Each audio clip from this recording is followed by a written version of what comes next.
Hey you, welcome back to Eerie Eats. I am Kelly and today we are diving into a piece of haunting history. It is America's first documented ghost story, Nelly Butler. The eerie tale is full of mysterious voices and ghostly encounters. Okay, so I know that in New England, where this story is being taken place, which is in Maine, is very popular for clam chowder. But let you in on a little secret here, I'm not a fan. So instead of clam chowder, we're gonna make creamy potato soup. It's warm, it's comforting, and it's the perfect dish to dive into this chilling ghost story. Grab your spoon, settle in, and let's evoke a paranormal story and some soup.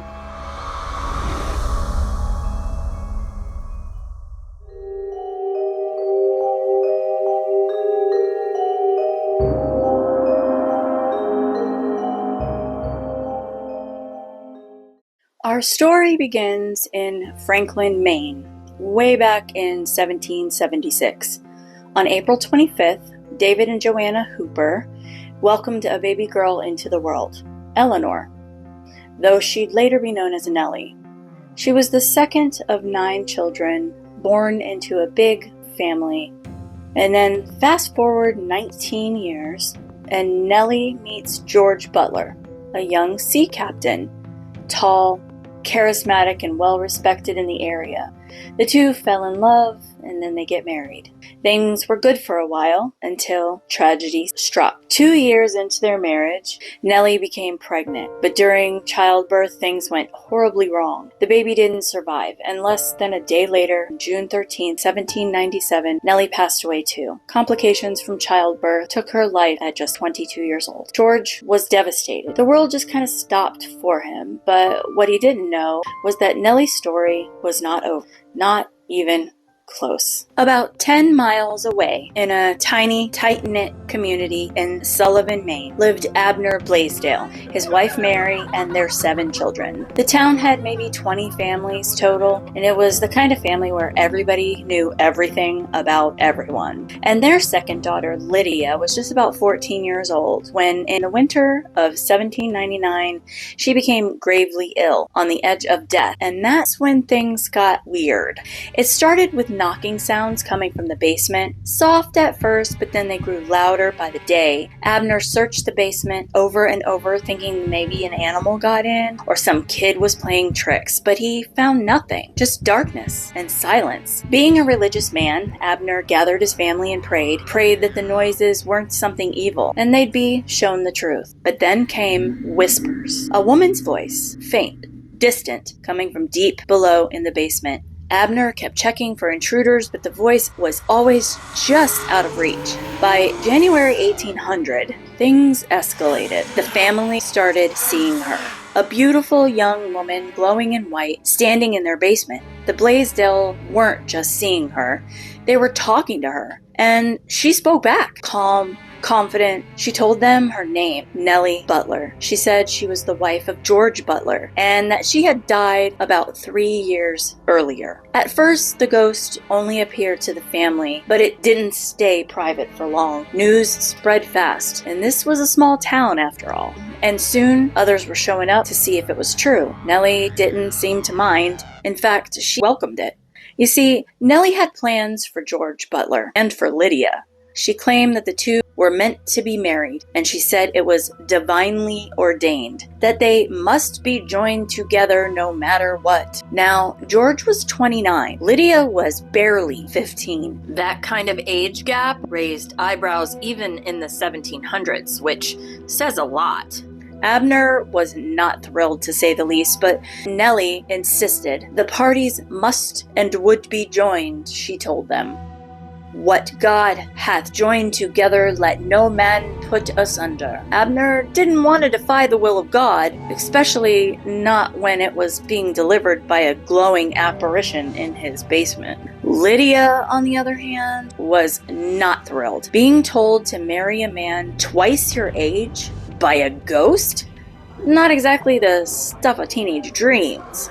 People in town started whispering. Some said Lydia had tricked George into the engagement. Others thought it was witchcraft. Even Nelly's sister, Sally Wentworth, came to investigate. She was a hard skeptic until she heard Nelly's voice for herself, and even then she wondered, was this really Nelly, or was this something dark and evil pretending to be her? More and more people came to visit the Blaisdell home. They'd go down into the basement and witness the knocking. They'd hear Nelly's voice and sometimes even see her glowing figure.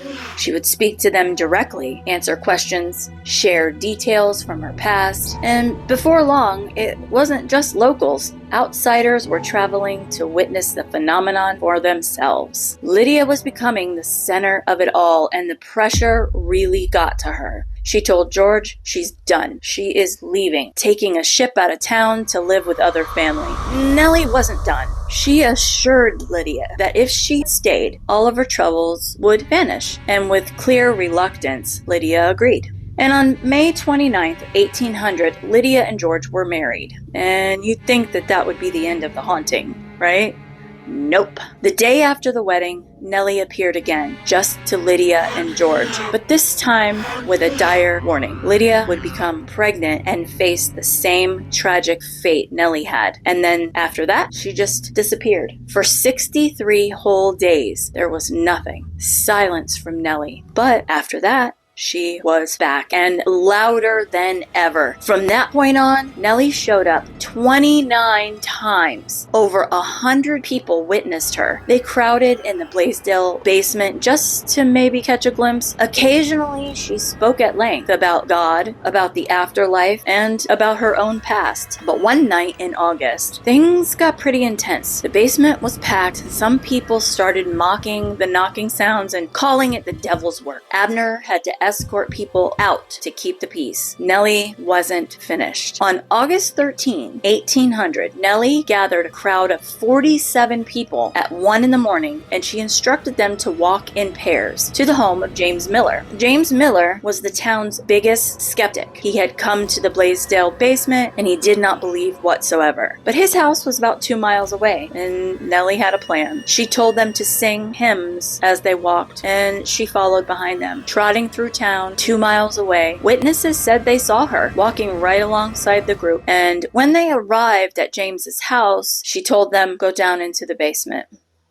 James was led there, and surrounded by the group, he heard her voice, crystal clear this time. I've come to let you know I can speak in the cellar as well as any other, she said. And just like that, James Miller, the man who mocked everything, became a believer. After that, the hauntings began to fade. Nelly had one final request though, and that was for the remains of her newborn to be exhumed and buried beside her in the family plot. The family agreed, and then there was silence. Lydia and George continued their life together for a short time. They even got pregnant, but just like Nelly warned, tragedy returned. In the spring of 1801, Lydia went into labor. Complications followed. She and the baby both passed away, just as Nelly had predicted. They were both buried beside Nelly and her child at Butler's Point. George eventually would marry again and go on to have 4 more children, but the haunting of Nelly never really left town. She was said to have appeared one more time to a man named Reverend Abraham Cummings. He was also skeptical at first, but after hearing the voices in the Blaisdell basement and later seeing what he thought was Nelly's glowing figure in a field, he began collecting the stories. He interviewed witnesses, he gathered letters, and he documented the cases very, very well. And eventually, he published a book. Some say it was all hysteria. Some believe Lydia had a secret plan. Others think Cummings had some sort of an agenda, but one thing's for sure, with over 100 witnesses, dozens of sightings, and one final eerie appearance, the haunting of Nelly Butler remains one of the most documented ghost stories in American history. That is so good. And there you have it, creamy potato soup. I hope you enjoyed both the story and the recipe. And you know what really goes good with this kind of soup is a grilled cheese sandwich. And I made one in my last video, so if you want to see it, click here. See you next time for more creepy stories, and I'll see you then. Stay spooky.